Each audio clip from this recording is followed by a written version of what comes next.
Manikwag. Ata. Ginalago. Dito ka sa kanya. Katuan. Utong. Dito. Pagkuhan nga na pag mag-uban-uban ka sa kuwab. Ay. Lagian.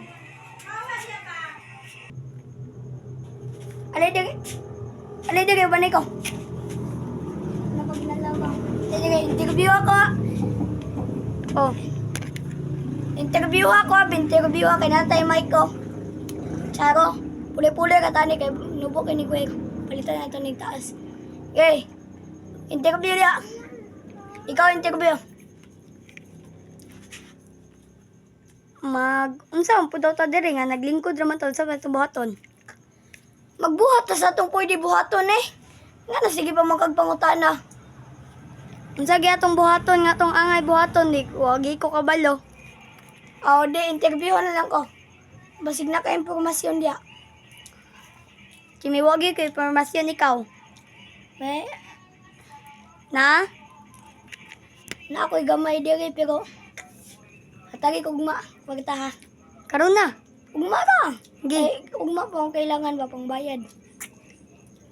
Kining si katong amigo ba ay. Untay na Nakabuntis yung anak ba? Aw.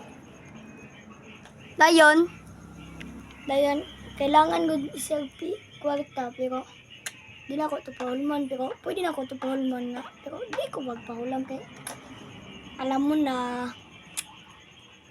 wala tay kwarta pero nakod ko'y kwarta ay saba di ka nya bata pa.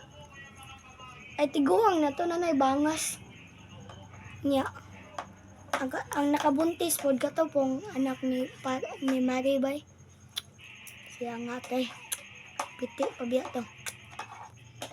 Ay, ikaw, ano may pangutanan po ni mo? Unsa nga anak sa imuhang kung pare ka ng laki?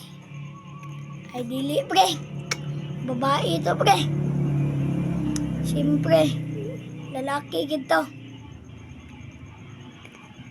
Nyang anak sa imong mare, babae. Ay, dili, pre. Nakaanak, mantingali ka, pre.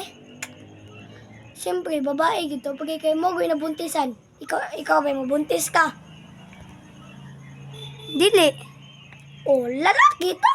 Ito, mabuntis. Huwag mo ka na. Ados ako. O sige. Bye.